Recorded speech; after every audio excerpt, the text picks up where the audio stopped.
Africa, the Swahili coast. Legend among local people speaks of a strange event many years ago. It's a day that would change their lives forever.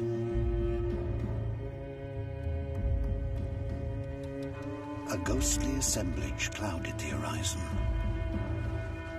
Even the blazing sun surrendered to its might. But this was no cloud. It was a fleet of unimaginable size. Giant billowing sails of red silk tower over huge ships. Mysterious, pale-faced men in their thousands stride the decks in white robes, with treasure from a faraway world.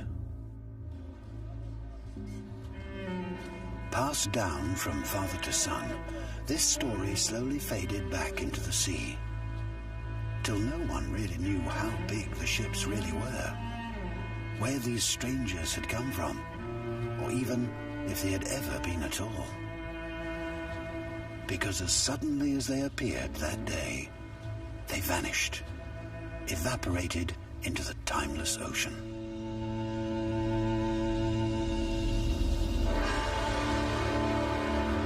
This was the great treasure fleet from China, the Dragon Throne, the biggest fleet assembled on the world's oceans until the 20th century.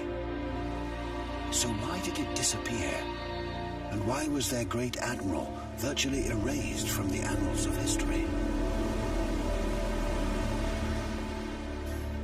600 years later, National Geographic photographer Mike Yamashita sets off on his own epic journey. He'll search for traces of the fleet's 7 voyages as he follows the trail of its visionary commander, a towering eunuch admiral, his name Zheng He.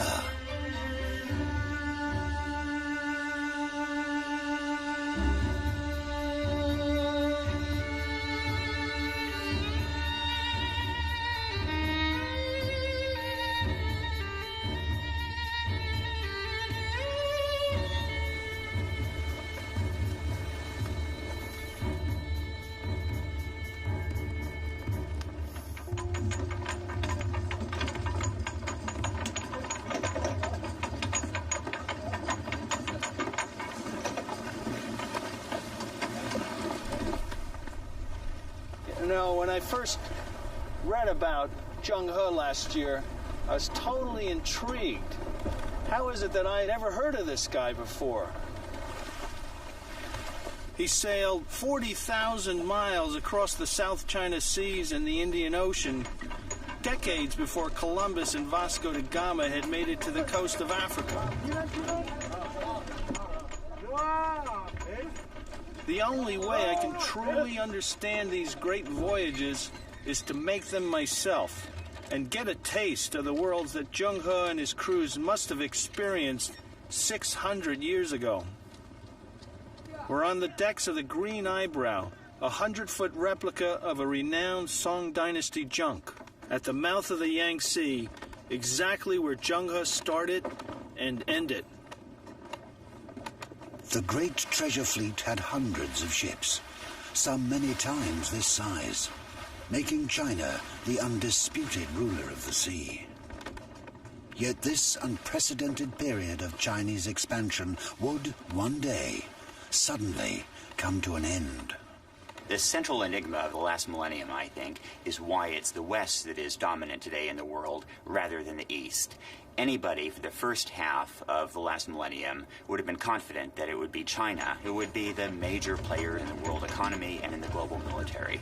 And instead, about halfway through the millennium, something happened, and in fact it was Europe and people of European stock who ended up triumphant today. The key question is how that came to happen.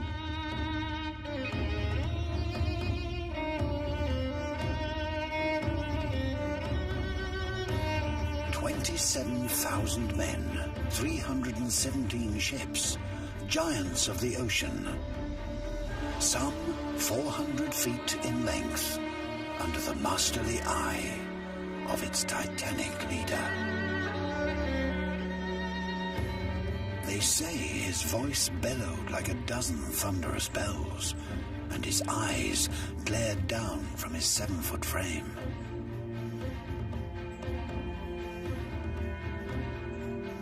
A formidable man, with power to wield as he chose, in peace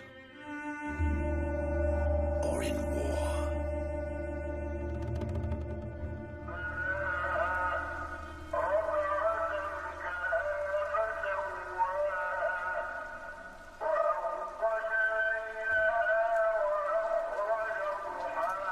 My journey begins in Kunyang, in China's Yunnan province. It was here that Zheng He spent his first 10 years.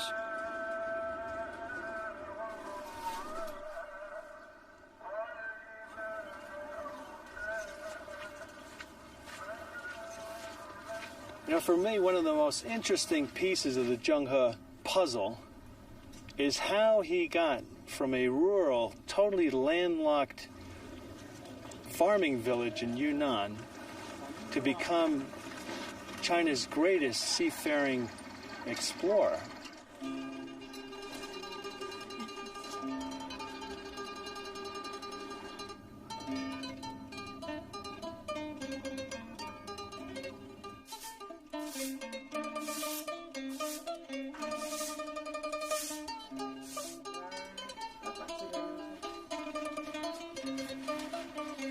Today, this village seems an idyllic place for a young boy to grow up. But Zheng He's childhood was anything but peaceful.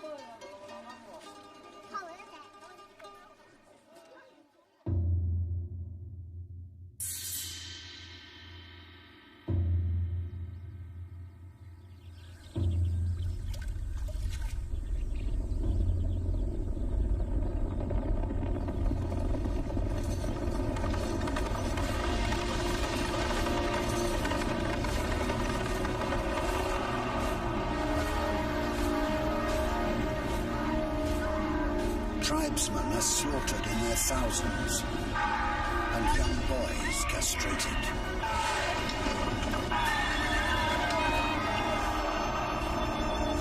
Zheng He's father is executed.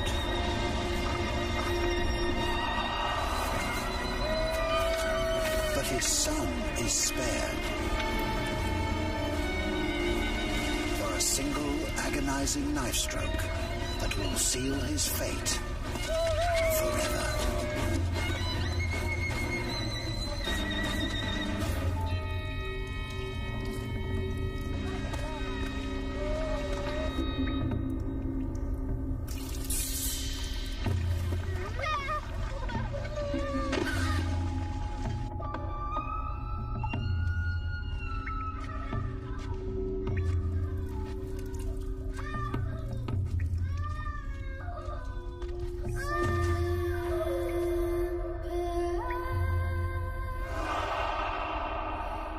For the rest of his life, Zheng He will serve in the Ming court as a eunuch.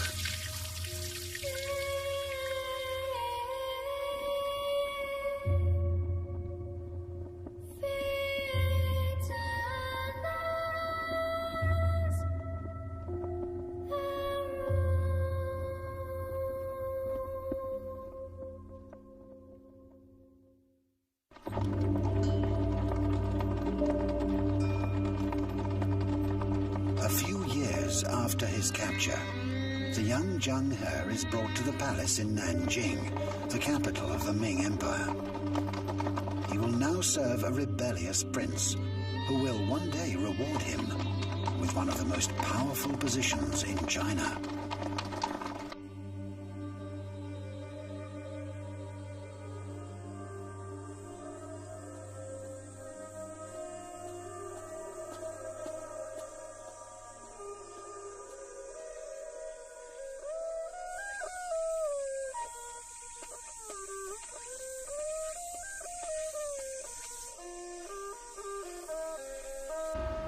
Well, this is Nanjing, the capital of the Ming Dynasty, and it was from here that Zheng He made his early expedition.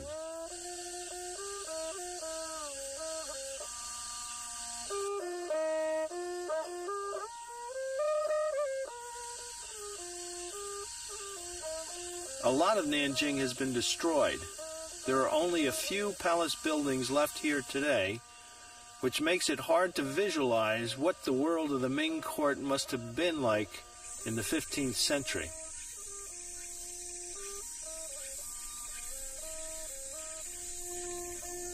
It was probably right here where the emperor imagined how a colossal fleet of ships could lead to China's domination of the seas and perhaps even the globe. It's also here that the most concrete evidence of the treasure fleet has survived.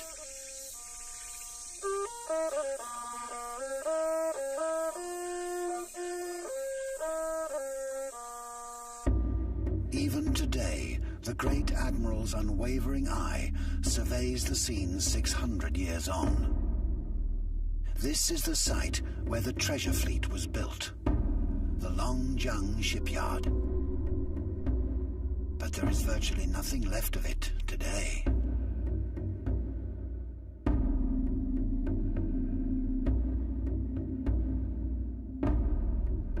The Chinese uncovered this series of dry docks here in Nanjing. They dated back to the 15th century. Can you imagine how astonished they must have been when they found these 350-meter-long dry docks standing in a row? Shipyards of this scale could have been built for the construction of massive vessels.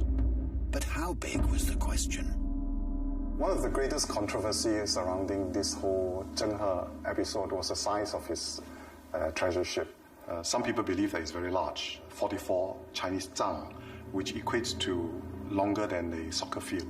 Other people believe that it's a little bit smaller, the 2,000 liao, which would be around 62 meters long. A lot of scholars believe that such a large ship existed. Some of the arguments that they put forward is the fact that pyramids cannot be built today does not mean that pyramids was not built in the past.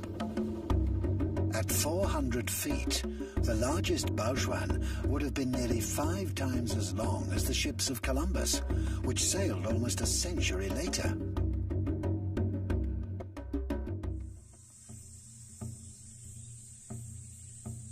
Deep in the mud of one dry dock, they made a further discovery.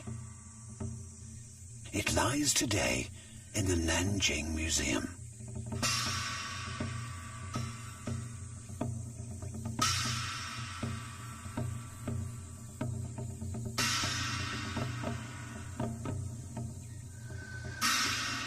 So this is it. The rudder from one of Zheng He's ships found at the bottom of the Longjiang shipyards. Unbelievable. It must be 40 feet long.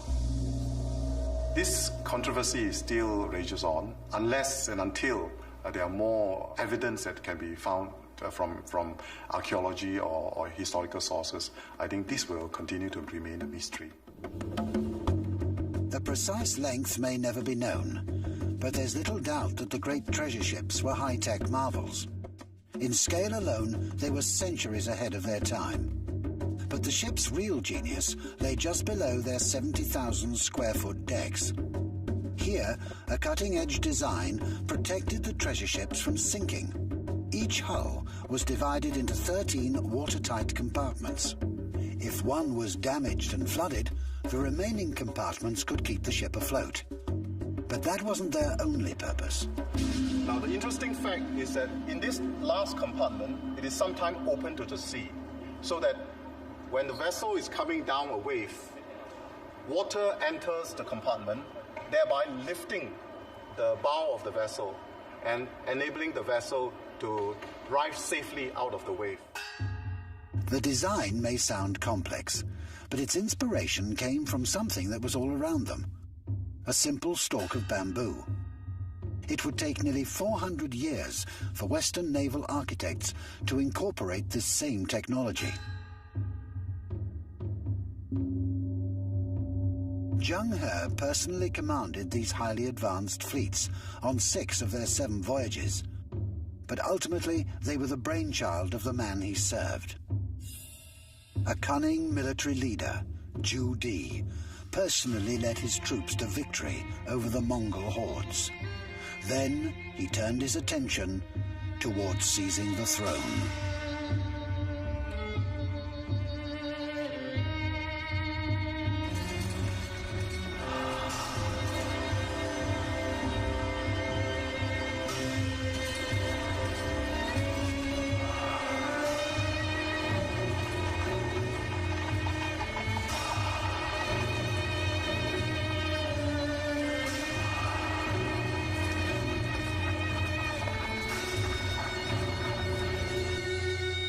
At the emperor's side was the man he'd come to depend on in his military exploits, Zheng He. As a reward, the emperor appointed him admiral of the treasure fleet.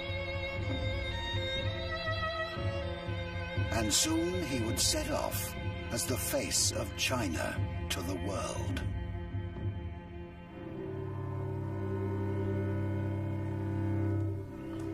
The emperor had quickly sought ways to legitimize his power and forge a legacy that would match his colossal ego. The result?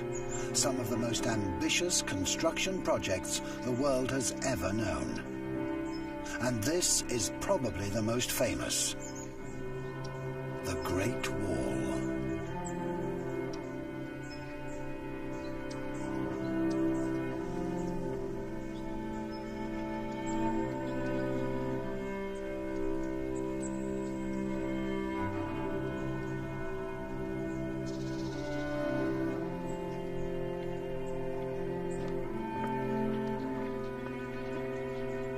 Previous emperors had built stages of this wall, but it was Zhu Di who ordered that it be constructed in stone. All 6,000 kilometers of it. This is just one of the massive projects he got into.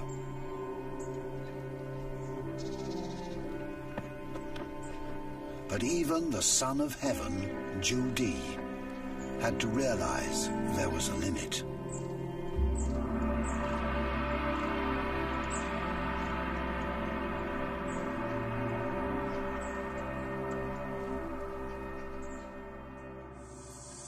The remains of a more unusual project stands outside Nanjing.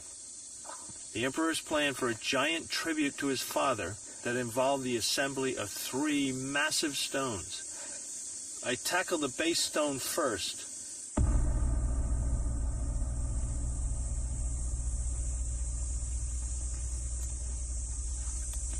It's like a small mountain, but there's more. This was just the base of a planned memorial that would have been 25 stories high.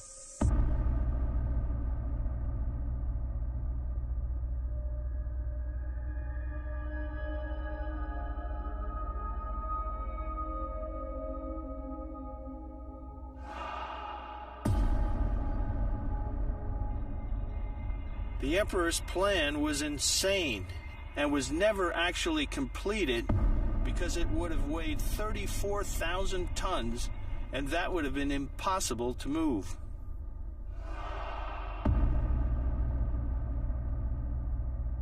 Today, they stand as a tribute, not to his father as intended, but to his own mammoth ambition.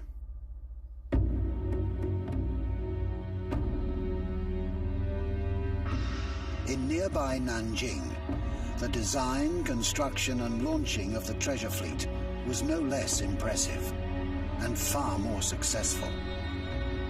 The leader of this great endeavor was Zheng He. It took 2 short years for the entire fleet to be constructed, but the conservative Confucians took a very dim view.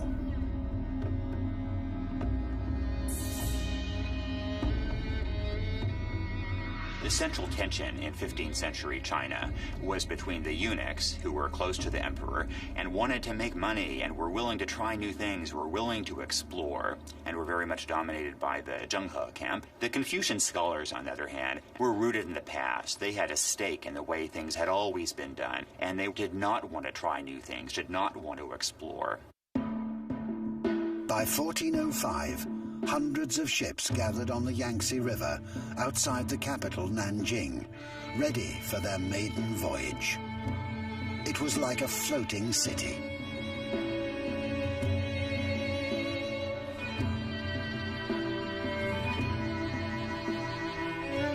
The ship's cargo bays were filled with the best that China had to offer.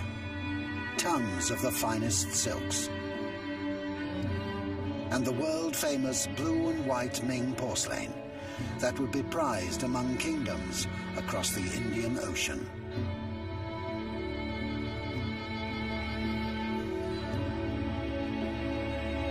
It was an amazing display of might to prove China's preeminence to the world.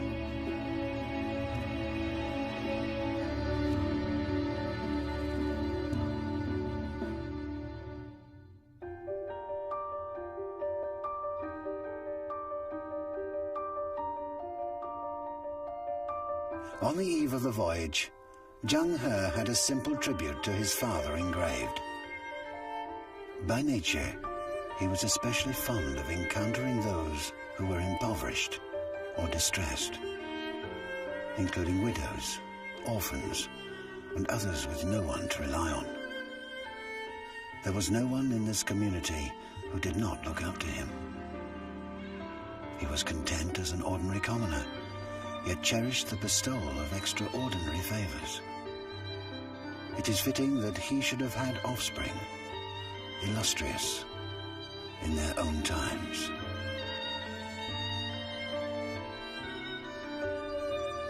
But the world Zheng He was heading into was dark and unsettled. A final offering to the patron saint of sailors, Tian Fei, requested her blessings. Little did they know, it wouldn't be long before her protection was needed.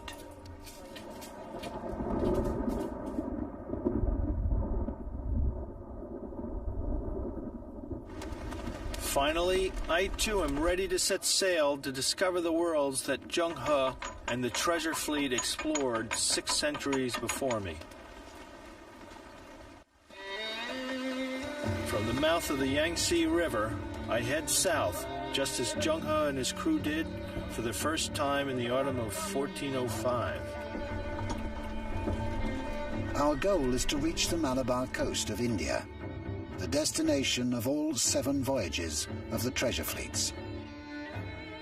Our guide, the journal of a 25-year-old translator, Ma Huan.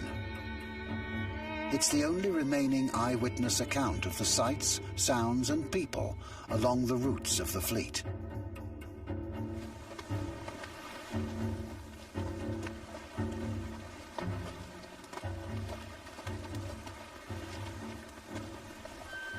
As we pass the coast of Vietnam, Ma Huan's writings begin to come alive. Going southwest for 100 li, you come to the city where the king resides.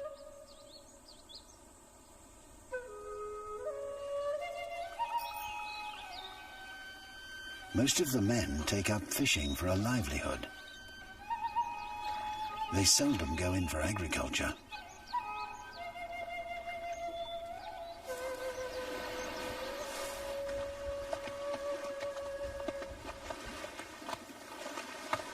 Was Ma Huan talking about these same fishing communities? Where men pick their way through the surf like great cranes in search of prey, as they have for hundreds of years.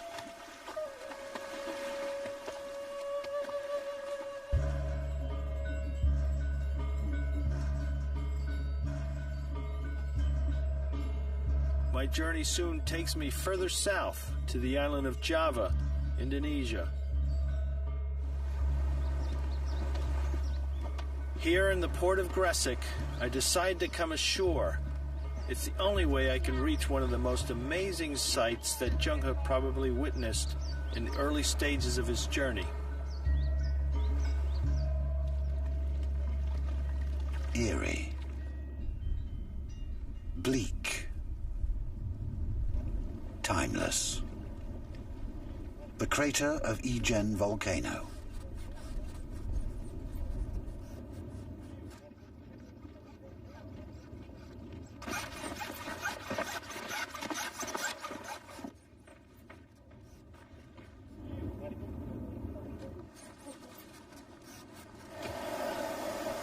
Nothing seems to have changed here for centuries. These men still pry the sulfur out by hand in toxic fumes that are almost unbearable. In his journal, Ma Huan described this scene. The mountains produce sulfur, which comes from the inside of caves. Plants and trees will not grow on these mountains. The earth and rocks are all a bright color. These loads of sulfur can be up to 100 kilograms. That's more than their own body weight.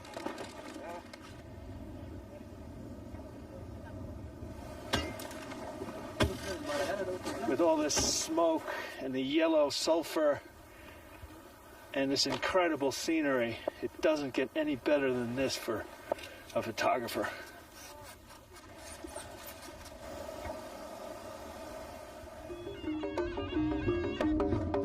Indonesia was a lure for its spices, but in the 15th century it was also unstable. Its inhabitants were known to be violent.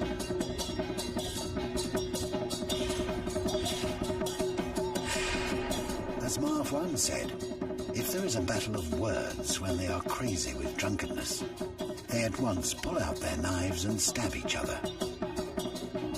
When they were a threat to stability, Zheng He sometimes used force to settle conflicts.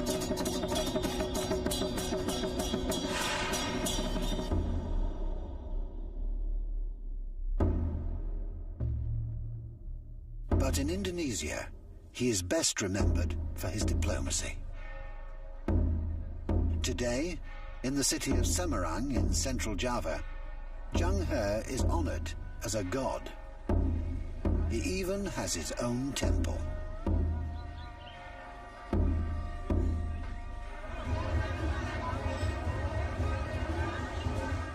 Every year, thousands of devotees from across the region come here to pray for his blessings. Then, his veiled image is carried through the town. It's a celebration that lasts an entire day, with worshippers performing a traditional dragon dance in his honor.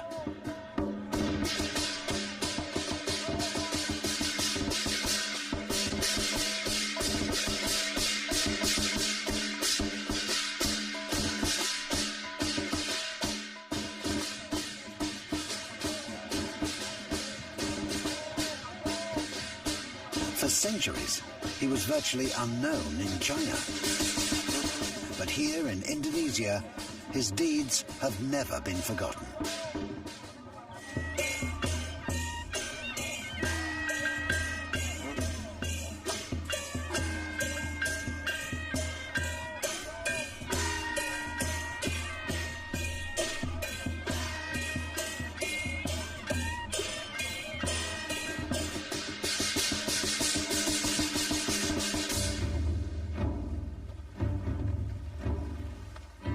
I leave Indonesia, as the treasure fleet did, by heading up through the Malacca Strait, one of the most treacherous waterways in the world. Maybe it was here that the fleet was caught in a violent storm. Terrified that underwater dragons would bring the great ships down, the crew prayed to their goddess, Tianfei. According to Ma Huan, suddenly there was a magic lantern in the mast, and the danger was becalmed. For For Zheng He, this was a sign that his fleet was under divine protection. But another threat was on the horizon.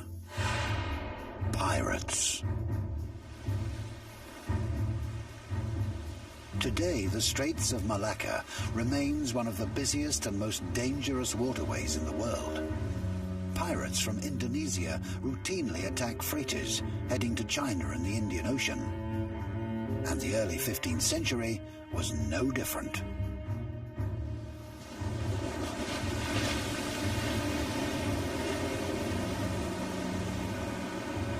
A Chinese pirate named Chen Juyi had seized control of the area, and his heavily armed junks plundered any passing ship.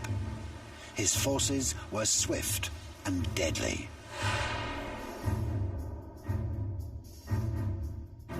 He was a genuine threat to trade, and that had to be dealt with.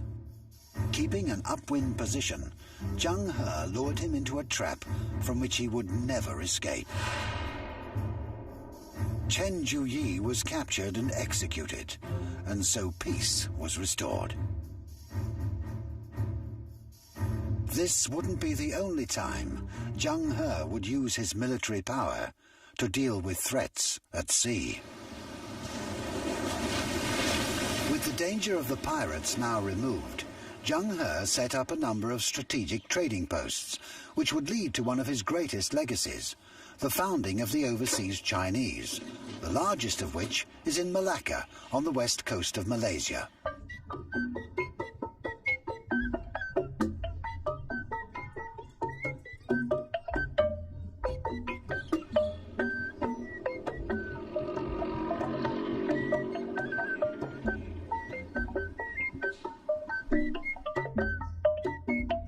Legend has it that the Ming Emperor gifted a princess to Malacca's local sultan and 500 Chinese maidens, who intermarried with local men.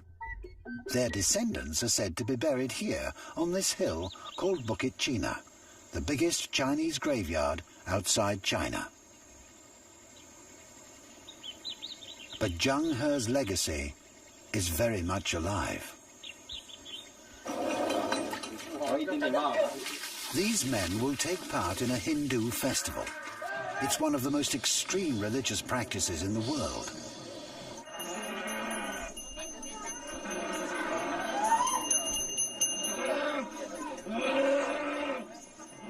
This ritual is from India, but here in Malacca, it's practiced by ethnic Chinese. One such worshipper is Aaron. So Aaron, how do you feel? Are you afraid about pain? No, I'm used to it. How many times have you done this? This is my second time.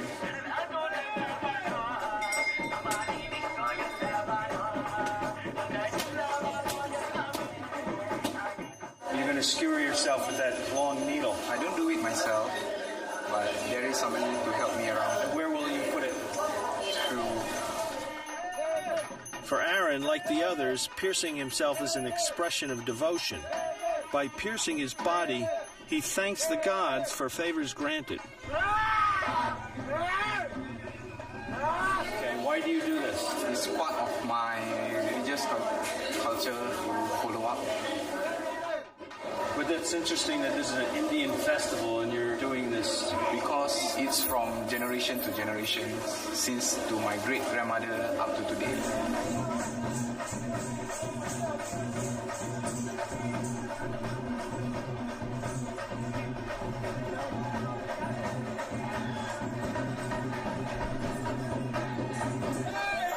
I can't see his face, but it looks really painful. You can see the way those needles are really pulling at the skin.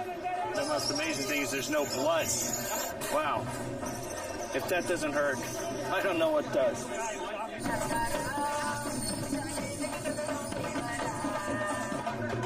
Looking at all the faces, this is a powerful, if not unusual, blending of cultures.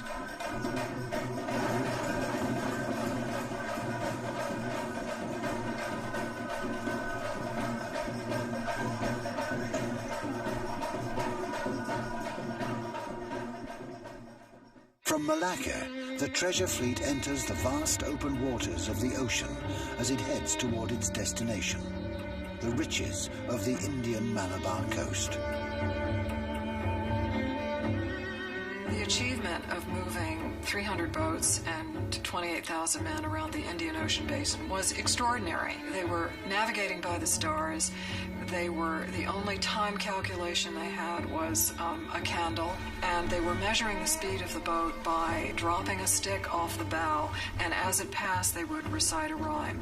These were extremely crude navigational tools, and yet they managed to get from point to point in the Indian Ocean basin with extreme accuracy.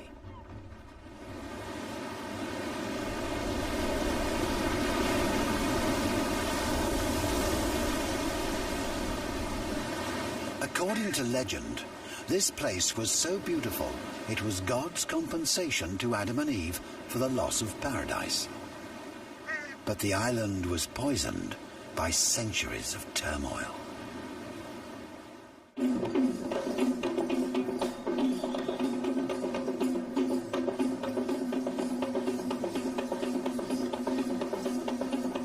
Sri Lanka. Thousands converge on Asia's biggest festival, the magnificent Perahera.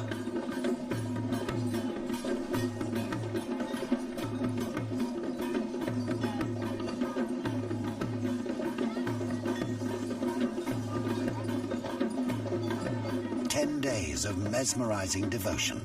Parading for hours, they celebrate and pay homage. It's a tribute befitting a king or an emperor.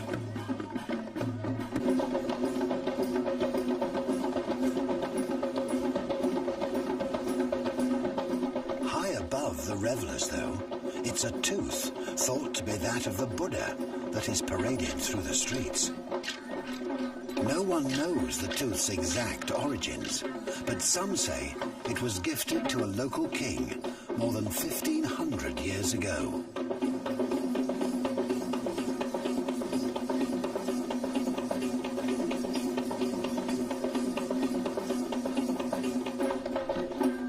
In the 15th century, this relic was one of the island's most coveted possessions. To steal it would surely be sacrilege.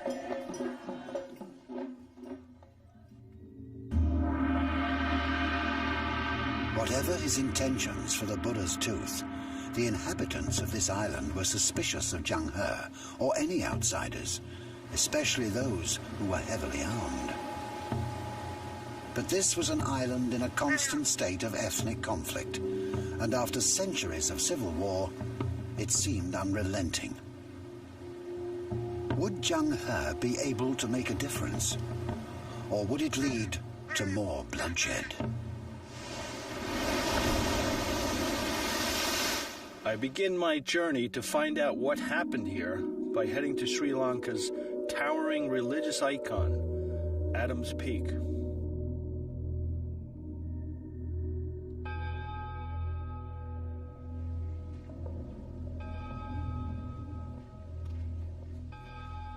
At the center of this island, it stands like a beacon of inspiration and hope.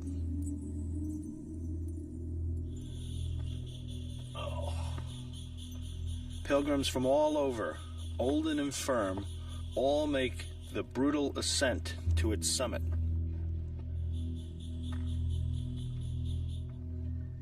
Almost there.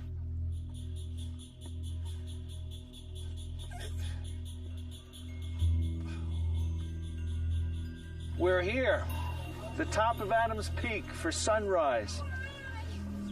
Every explorer from Marco Polo to Ibn Battuta's been up here, and we're here because Zheng He talks about this sacred mountain in the clouds.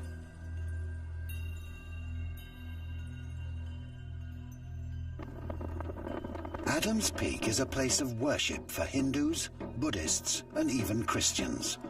There are no tensions here, just shrines, worshippers, and a stunning view.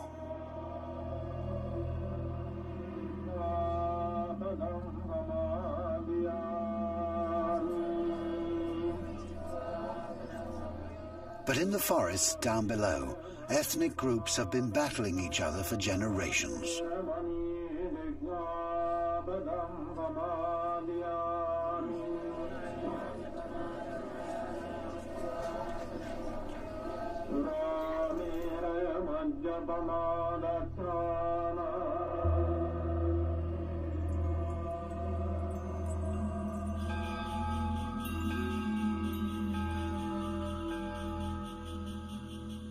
On the way down are riverbeds famous for producing some of the finest gems in the world: rubies, topaz and sapphires.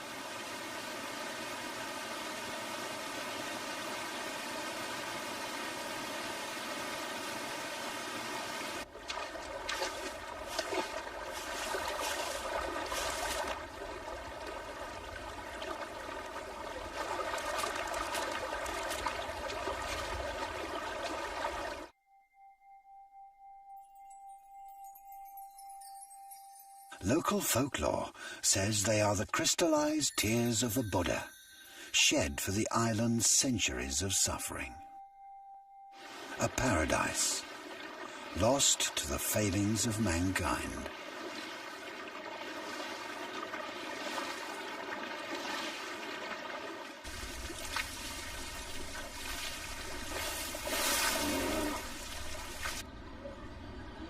European voyages were not only trade voyages, but they were very much religious endeavors to convert non-Christians to Christianity. They were crusades. Keen to establish peace, Zheng He presents a gift to the local Buddhist chief, a tablet written in 3 languages: Chinese, Tamil, and Persian. The Chinese were extremely respectful of all the religions that they encountered on their voyages, as exemplified by the wonderful triptych in Ceylon, to all of the gods of the islands, to Buddha, to Allah, and to the Hindu gods. And very carefully articulated in the tablet is equal gifts for all got exactly the same. The Chinese had none of the religious vigor of Western exploration. This was an offering of peace to an island at war. But a Buddhist chief rejected the gift and refused to pay tribute to the Chinese emperor. Continued instability was unacceptable to Zheng He, and it would come at a severe cost to the warring chiefs. The treasure fleet prepares to invade.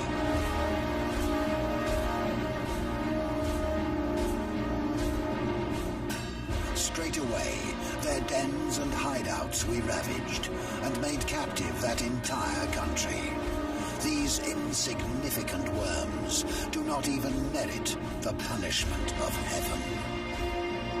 And so, Zheng He's use of force led to a period of relative stability.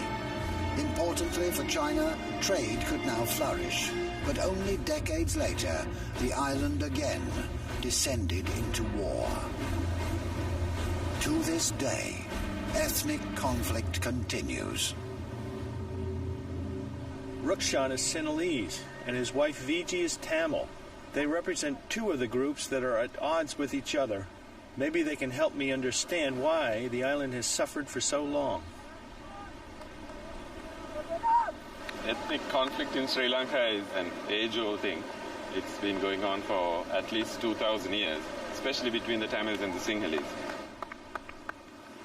Ethnicity has been redefined by politicians, and that causes people to view each other with suspicion and a sense of us and them. We have to learn to share this island. It's not a very big place. It has to begin at an individual level. People have to start seeing other people as human beings first and not as members of one ethnic group or another.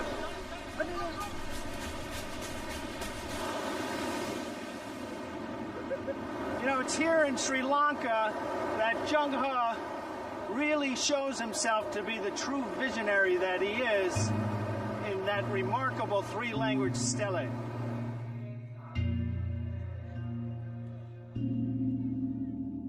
But today, it's locked away. Maybe Maybe the fact that he's a eunuch and a non-Chinese, an outsider, gave him the perspective to encourage harmony and religious tolerance. In Sri Lankan history, Zhang He is seen as a man of war, and the memory of his peace offering has faded away, as a wave ebbs into the ocean.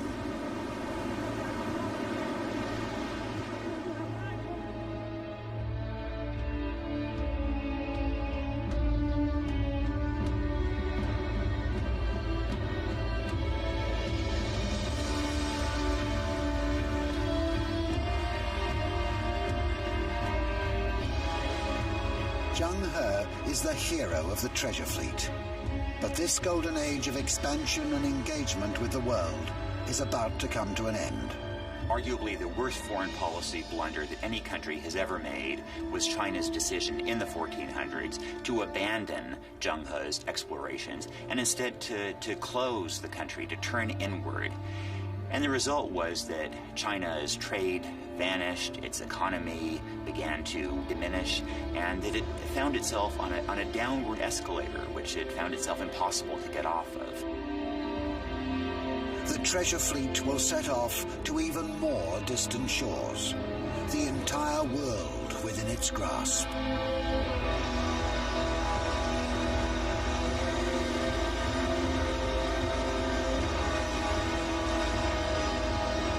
Zhang He and the colossal treasure ships will vanish almost without a trace.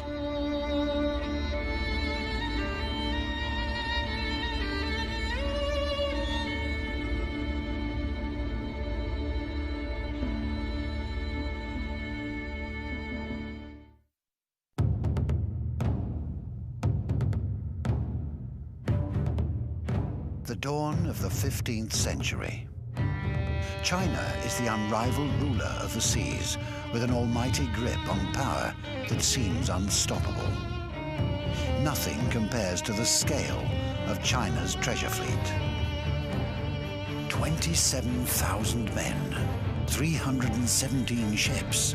They must have been worlds unto themselves, with enough supplies to last for months and cargo bays of treasure fit for kings. But soon the fleet would vanish, and China would close its doors to the outside world.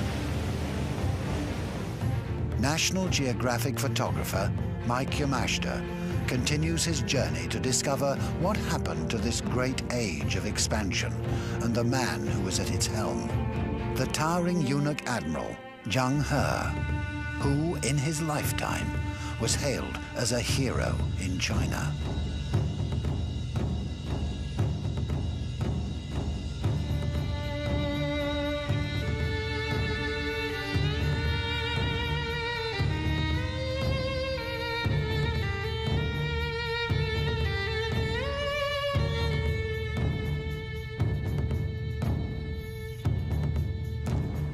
From Asia to Africa, we follow the voyages of China's greatest explorer, Zhang He. For nearly 30 years, he led the treasure fleet on 7 epic voyages. It was a feat centuries ahead of its time. China was incredibly more advanced scientifically, culturally, and economically.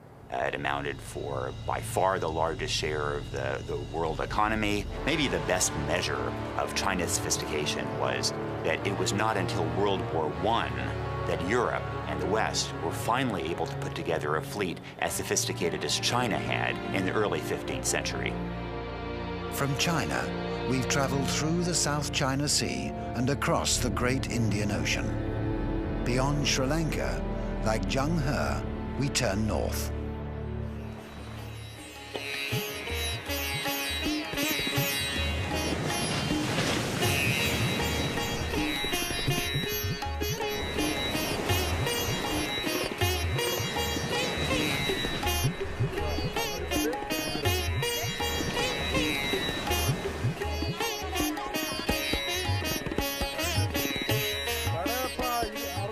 The promise of exotic spice has always been a lure for adventurers.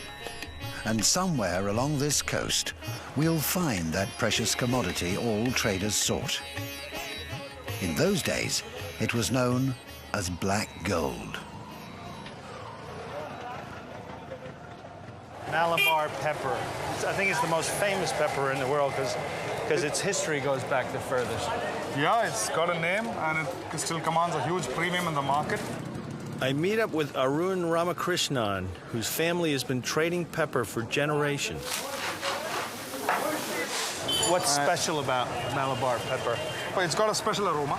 It's what lends it its flavor. I'm at a Pepper Go Down in Calicut, and this is the reason why Zheng He stopped here on all of his voyages.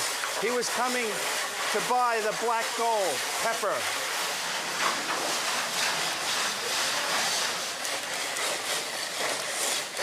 This was the most precious of all the trading goods that Zheng He came in search of.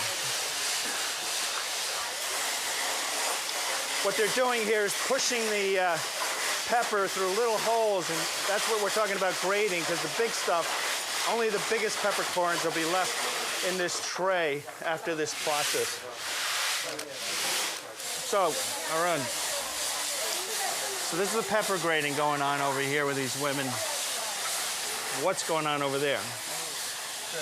There you have a buyer and a seller.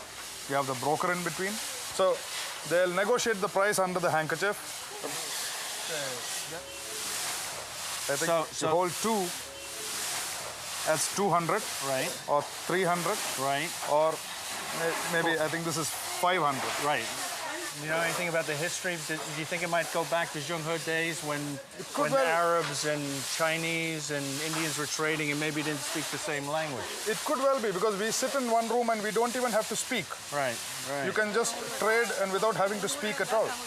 You can just say yes, no. Wonderful. It's enough to just shake your head.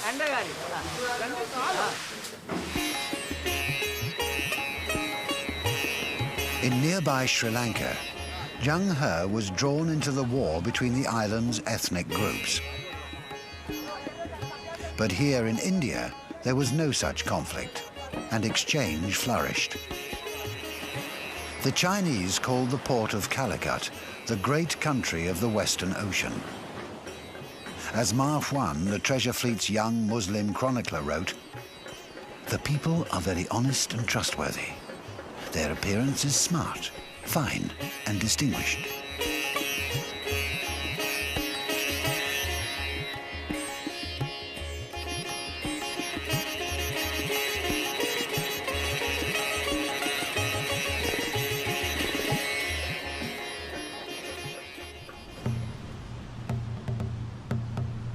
The fleet would anchor for months as Chinese and Indian traders bartered for goods and filled the ships with pepper, pearls, precious stones and coral. All in all, Zheng He probably spent years here. Perhaps it's why these Chinese fishing nets are still here. These nets were brought here sometime between 1350 and 1450, which means Zheng He could have easily been the person who brought these to the Malabar coast. What's wonderful is they're still using them.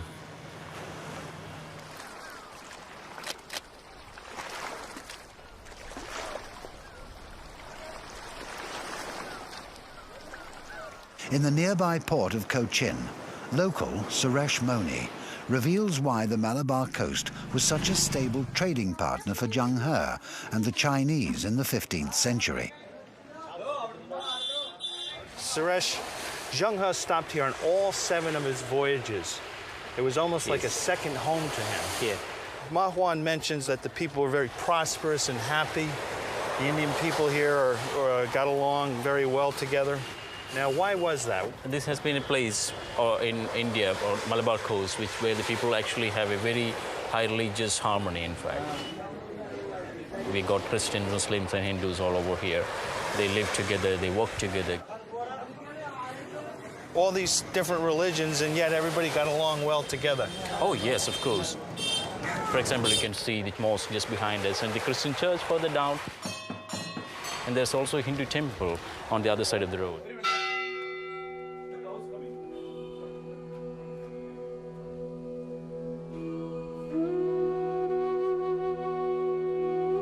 Here in India, Zheng He found the kind of religious harmony he tried to forge in Sri Lanka.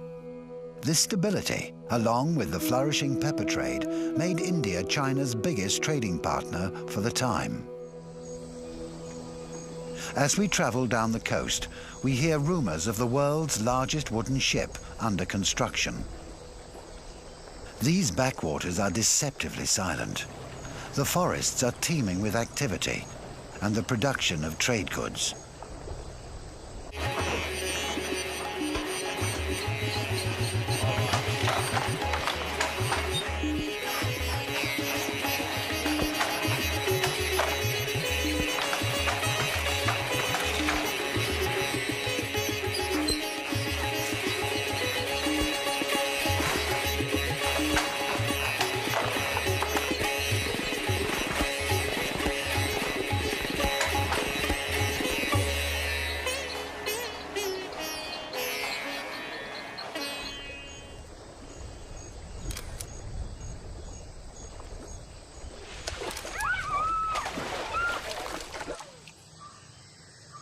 One item to be found up in these trees is surprisingly useful. We're at a coconut processing factory. Here we've got the husk. This is from what the core comes from. Got a couple of guys unloading boats over here. Let's see what it looks like. Mahwan describes at least 10 uses for the coconut. You can drink it, you can eat it, you can use the oil for cooking. The shell is good for cups and bowls. The tree is good for building houses, and the leaves for roofing those houses. But most important of all, it's the fiber that's made into rope and used for shipbuilding.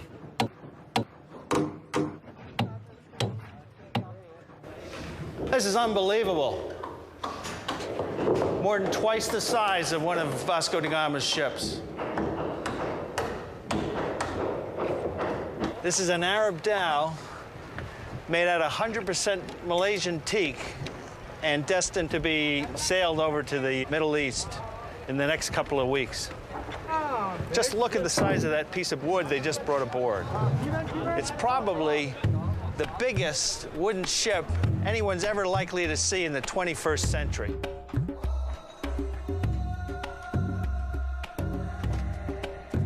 Yet the great treasure ships were more than double this size. But size alone can't guarantee the survival of these giants. Forces at home are already conspiring against them. In the 15th century, China was the world's great superpower, and Zheng He, its greatest explorer. His voyages took him thousands of miles across dangerous stretches of ocean. But his biggest threat was not to be found at sea. In 1402, an ambitious prince, Zhu Di, wages an all-out battle for the Dragon Throne.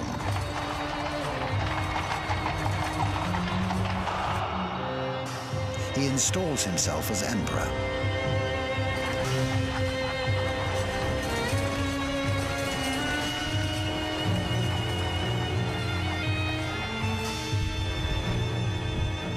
The tradition-bound Confucians are suspicious of Zhu Di's ambition. They warn him the heavens are angry and will one day take revenge.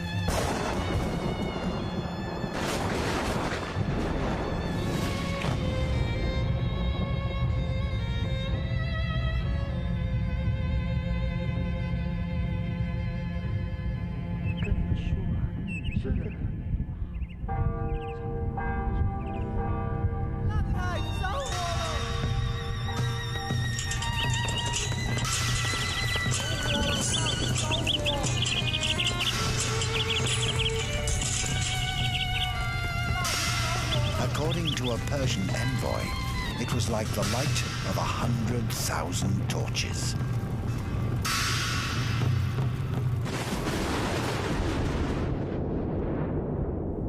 To many, it was proof that the Emperor Zhu Di had lost the mandate of heaven.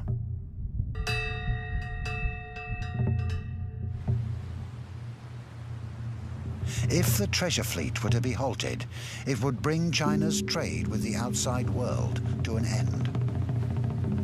But that isn't all that's at stake.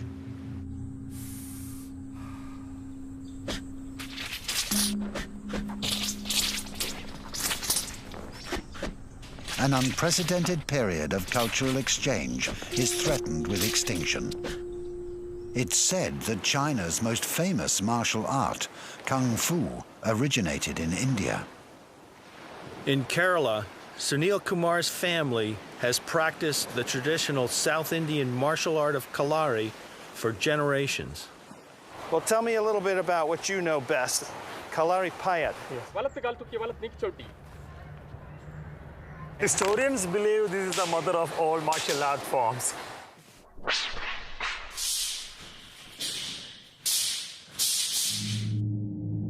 Kalari was practiced by Buddhist monks and Hindu saints as a means of protection.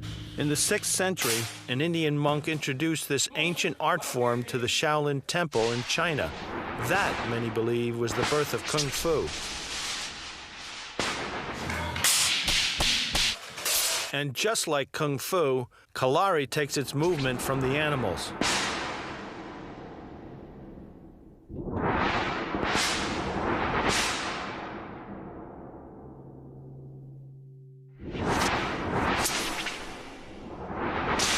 Tell me about the movements of Kalari as being related to Kalari, animals. we are doing 8 postures. Elephant posture is for getting the strength in the body. There is some special measurement for that and go and stay like that.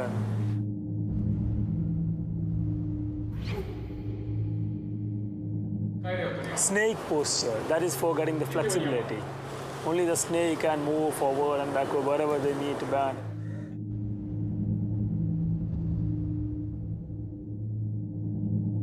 What about the leaping? One we are adopted from the fish and also from the cat.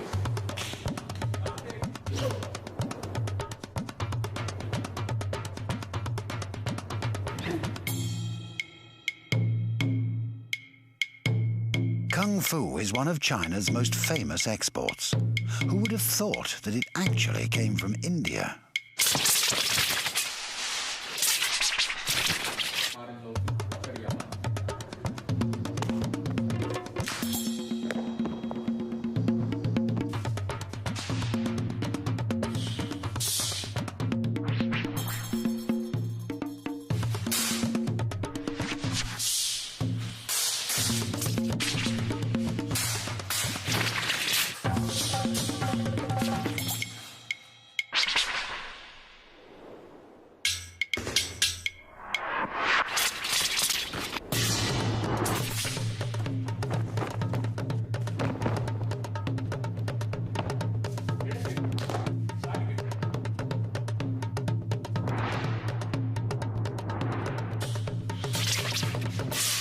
But cultural exchange was not limited to martial arts.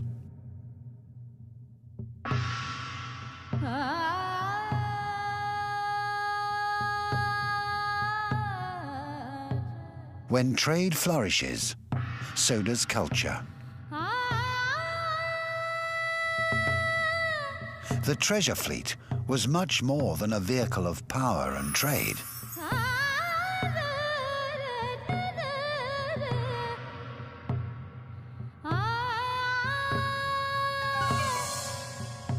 They brought worlds together on an entirely new scale.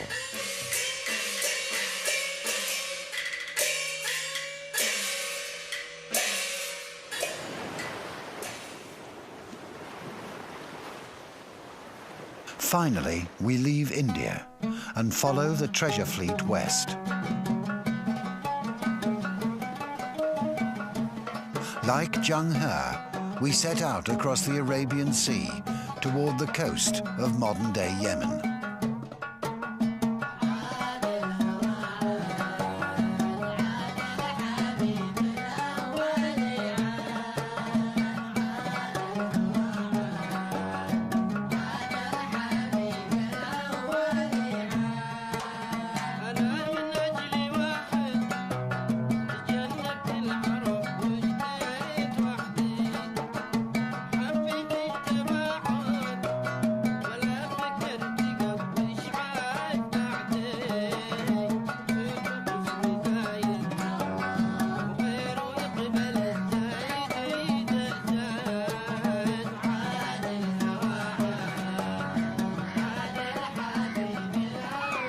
Southern Yemen on the Red Sea, and to my right up north is Mecca, and to my left down south is Africa. There was a lot of trade going on here between Arabs and Africans and Indians, as well as the Chinese, when Zheng He arrived 600 years ago. The interesting thing about this Yemen coastline is this mix of cultures. You got a mosque over there, and you got an African village behind me. And that's just the way it was, even back in Zheng He's day. If the treasure fleet was after exotic goods, this was one of the best places to find them, and still is today. We're in Hodeidah, the biggest fishing port on the Red Sea.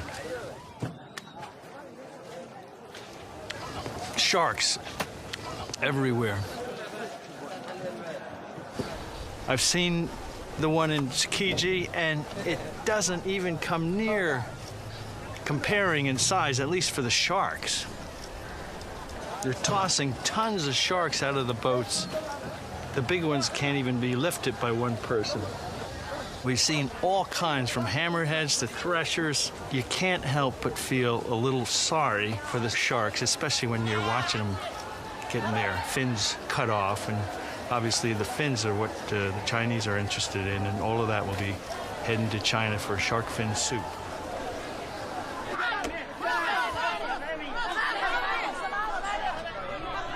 Bargaining and noise, and everybody's excited. It looks like they're fighting when they're bargaining. I have no idea what they're saying, but obviously those catches are worth a lot, and everybody wants a piece of the action. This has got to be the mother of all shark markets. It's possible that Zheng He loaded his ships with sharks from markets like this. But for him, the real prize lay further inland.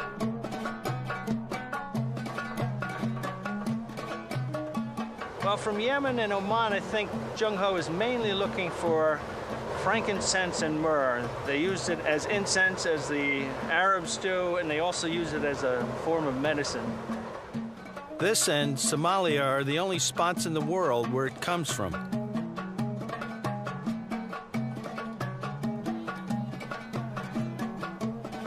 It comes from the interior, deep into the most inhospitable parts of the globe. It was brought to the coastlines by long trains of caravans of camels.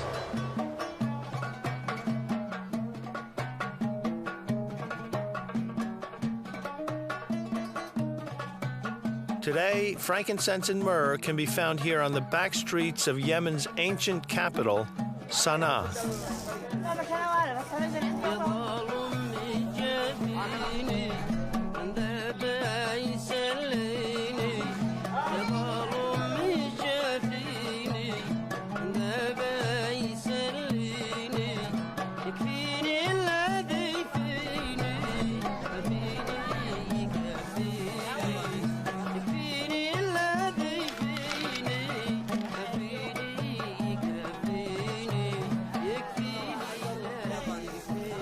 Frankincense. That's frankincense, Mike. It smells great. Tell me about it. Yeah, frankincense is that they collect it from the bark of the trees, nearly in Hadramaut, normally in Hadramaut and the borders of Oman, which is called the Far area. And they make a hole in the tree, and then the second day they come together all this from the tree itself, from the bark, and they sell it in kilograms or also in grams as well. There are different sorts of myrrh. Incense and frankincense. Myrrh? That's myrrh here. And this comes from the same place. From the same place, but different trees. Different trees. Right. So Plantations. this is the sap from the tree. That's a sap from the tree, and that's from the So bark. is this? Oh, this is from the bark. That's from the bark. Oh, That's why right. not? That's right. Has a nice smell. Well, they burn it up, actually. They burn it up on coal, charcoal, and then it becomes a very nice incense. Trading for frankincense and myrrh brought Zheng He's expeditions repeatedly to the Middle East. But he may have had more personal reasons: to follow his faith in the footsteps of his father.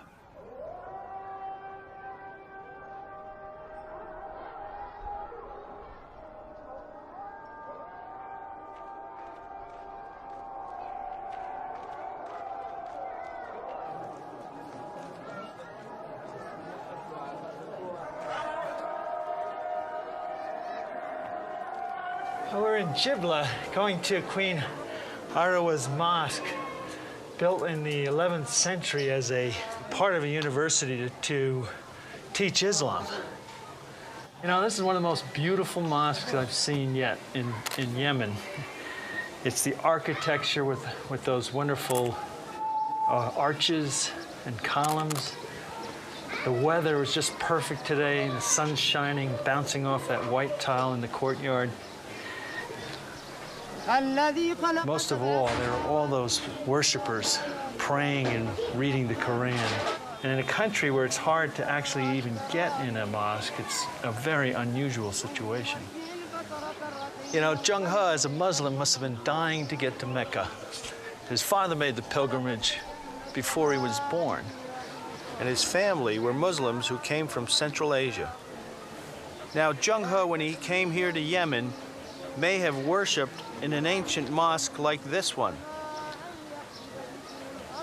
Whether he made it to Mecca or not is another story. We are led to believe in the last voyage, the voyage in which he died, that he may have gone on a pilgrimage to Mecca. And if he didn't actually get there, he certainly wanted to very much.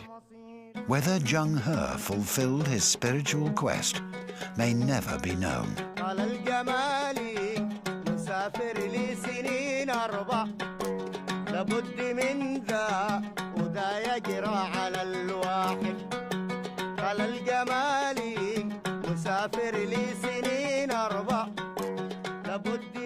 the time Zheng He comes here to Aden, as Yemen was called in those days, he's not really looking for profits. He wants basically to show the world his power, China's power as the greatest country of the world. And that's why, of course, he's traveling with 300 ships with 27,000 soldiers in these huge treasure ships of 400-foot length.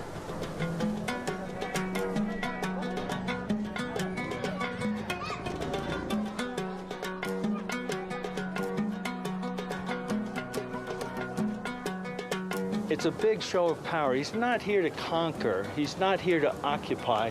He just wants to show the world we're the greatest.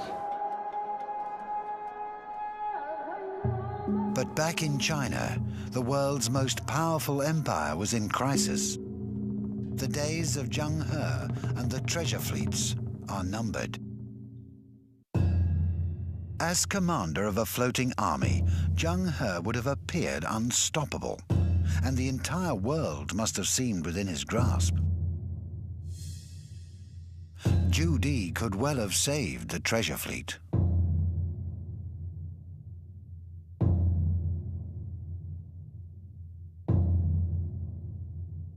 As Zhu Di's body is laid to rest, so with it is his vision for China as a global superpower.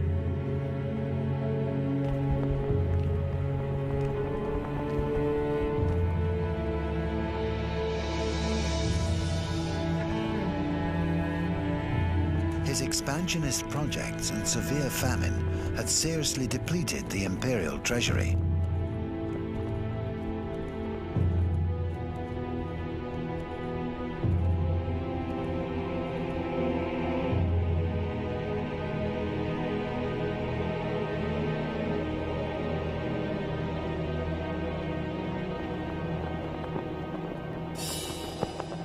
Within a year, Confucian influence begins to dominate. Confucian philosophy, I think, stressed that the empire should be self-sufficient, that trade was really unnecessary. You didn't want foreigners interfering in your country. The son should not go abroad because he couldn't attend to the filial obligations of his ancestors. Trade was base and demeaning and not well respected by the Confucians.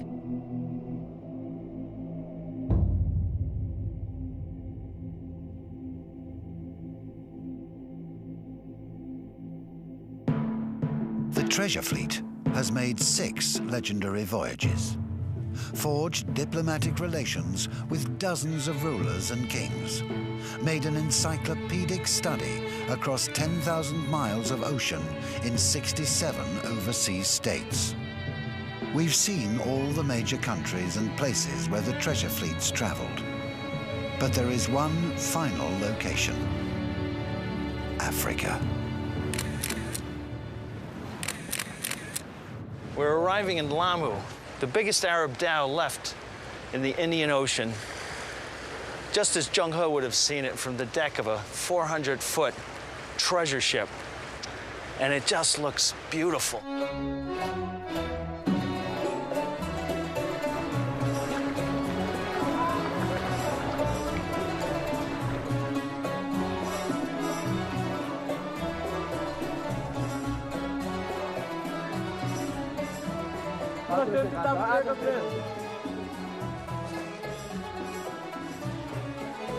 We're here to solve one of the greatest mysteries of the treasure fleet. Legend has it, a shipwreck left a number of Zheng He's sailors on an island off Africa's Swahili coast. After marrying local women, they created a community of their own, known today as the Wushanga part of the Famau clan. Perhaps Zheng He's crew settled on this coast more than 80 years before Vasco da Gama. But can we find evidence that the legend is real?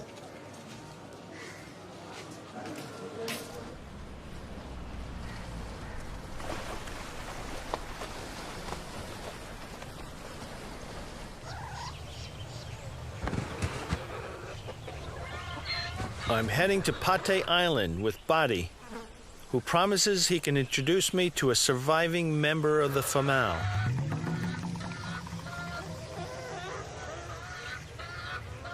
So, how long have you known Mrs. Baraka? For quite some time, actually. Does she really look Chinese, Buddy? Oh, yes. Really? I'm really looking forward to meeting her and taking her picture. You'll see her, definitely.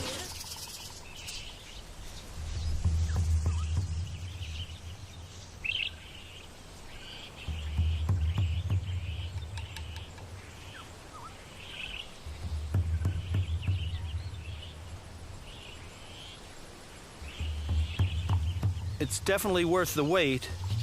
Locals say there are fewer than 100 Famau scattered on different islands.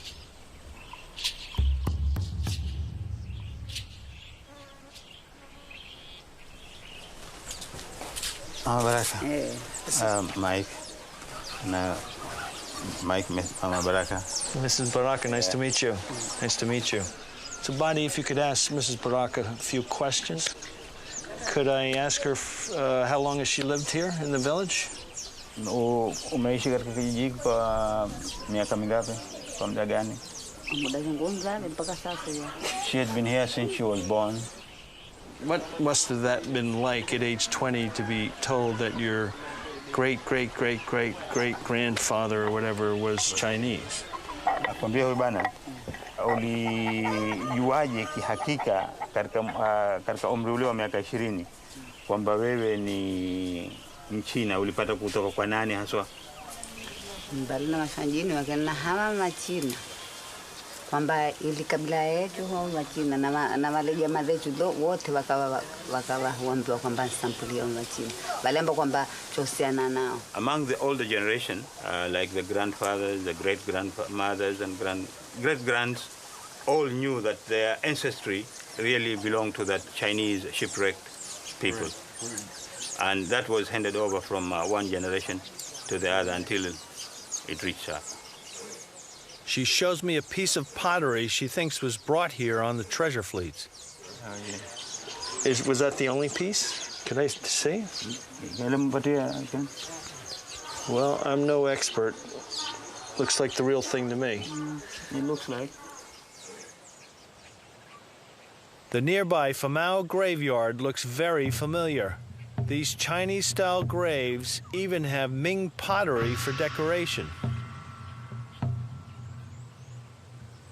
It's hard to tell from her face alone that Mrs. Baraka's origins are Chinese, but her story certainly seems convincing.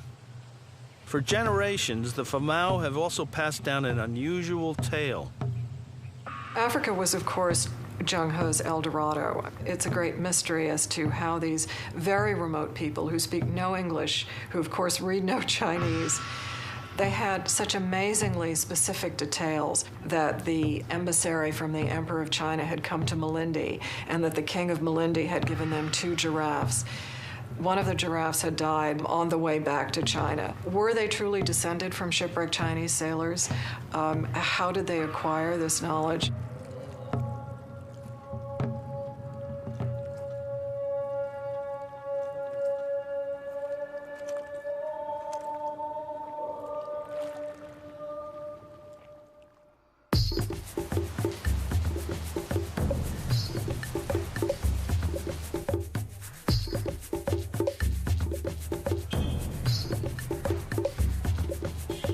I head down the coast to Tanzania.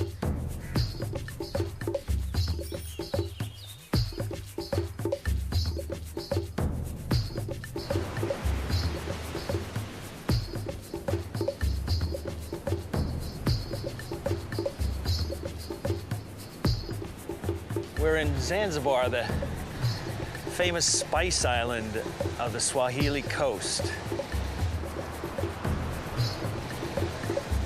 This is probably the furthest point south that Zheng He would have come on his trip to Africa. It was an important trading town even then, kind of a depot for goods coming in from the interior. He probably would have traded for ivory and rhino horn and gold here, as well as the spices. As I'm looking at this incredible blue-green water out there, I'm imagining how amazing it must have been to watch 300 ships coming in on the horizon. It must have been just an incredible sight.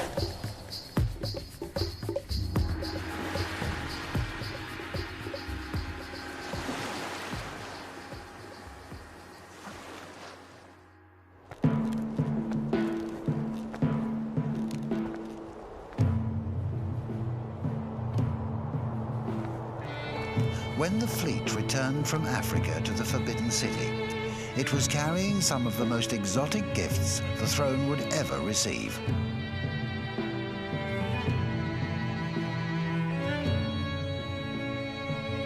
A giraffe from an African king. Spectacular proof of the tribute paid to the dragon throne.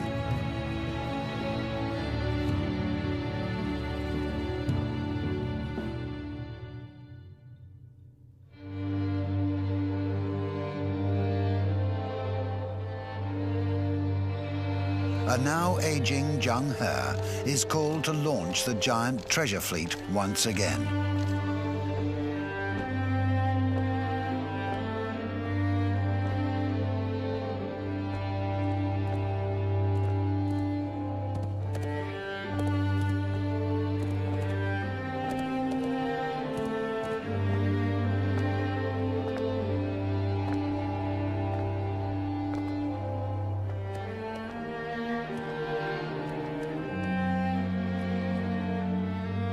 But Confucian grip on power has all but sealed China's fate.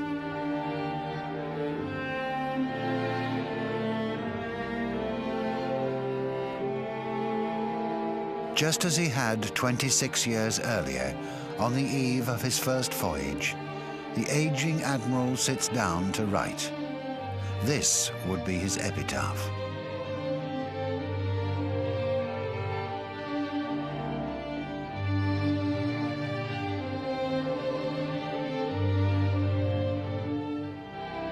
we have traversed more than 100,000 li of immense water spaces.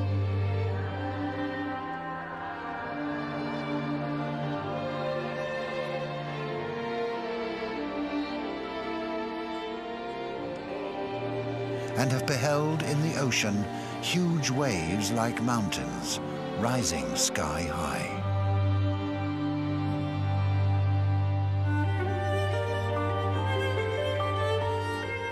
We have set eyes on barbarian regions, far away, hidden in a blue transparency of light vapors.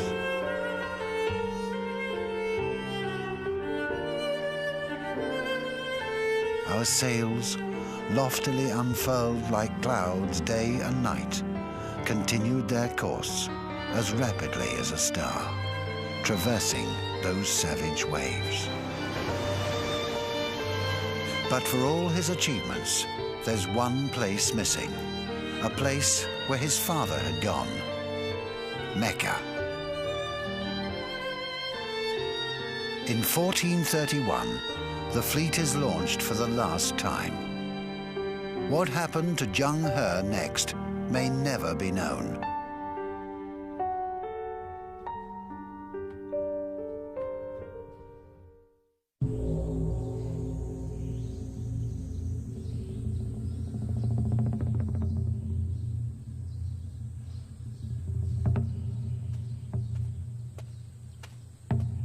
The early part of the Ming Dynasty remains China's greatest stage of progress.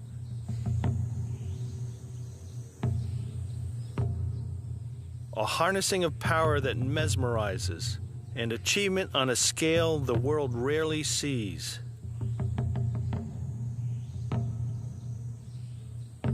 It's not surprising, therefore, that in preparation for his death, the emperor, Zhu Di, had a vast burial site built just outside Beijing. These are the Ming tombs. These statues serve as a permanent reminder to the world of the emperor's power and vision. Remote, magnificent, a gigantic edifice in stone. But for his trusted friend, the great admiral, there would be no such remembrance.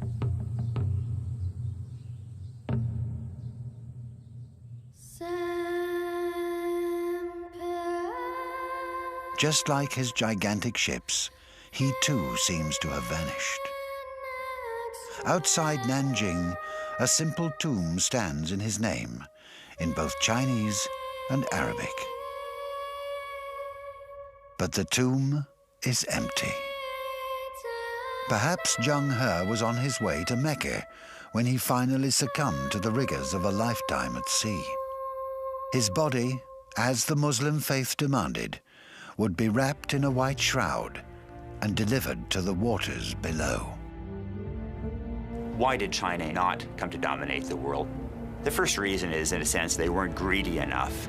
China was then about all kinds of things. It was about filial piety, about honor, about Confucianism. The second reason, I think, is kind of a culture of complacency. They were inward-looking in a way that I'm afraid the West has become today. And as a result, there was a lot of opposition to the idea of going abroad.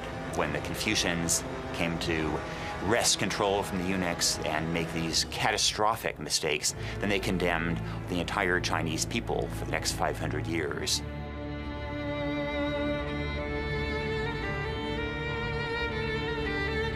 The treasure fleet may have disappeared, but Zheng He's legacy lives on in communities all over the world, linking diverse cultures and religions. In Indonesia, Buddhists worship him as a god.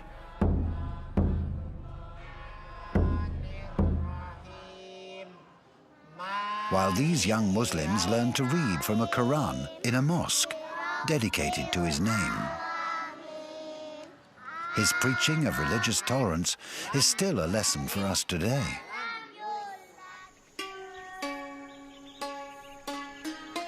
Perhaps his greatest legacy may be the settling of Chinese communities abroad.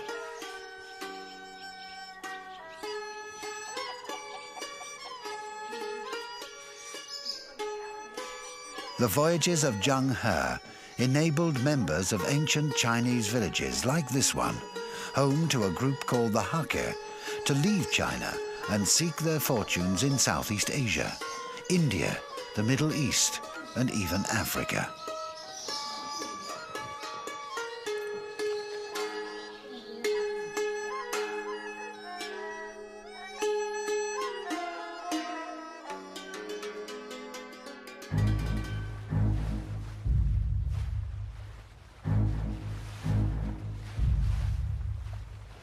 Today, there are over 35 million Chinese living abroad, 20 million in Southeast Asia alone.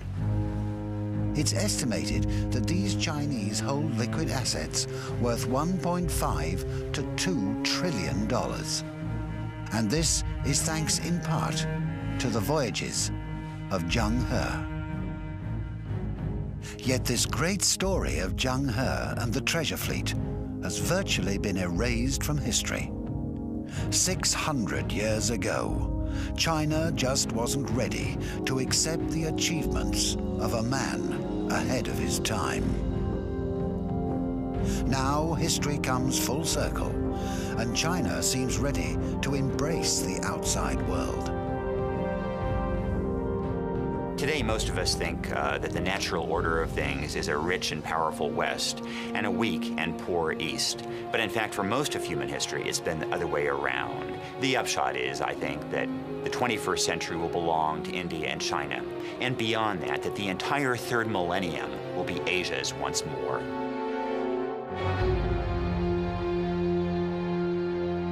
Zheng He has finally been recognized as a celebrated hero.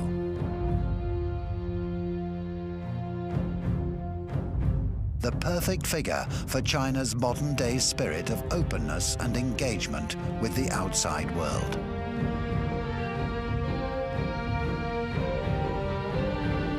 Today, the great treasure ships have been replaced with new giants of the ocean.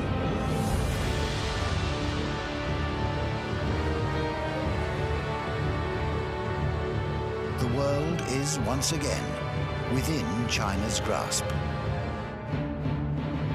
History may be repeating itself, but chances are, this time, China won't turn back.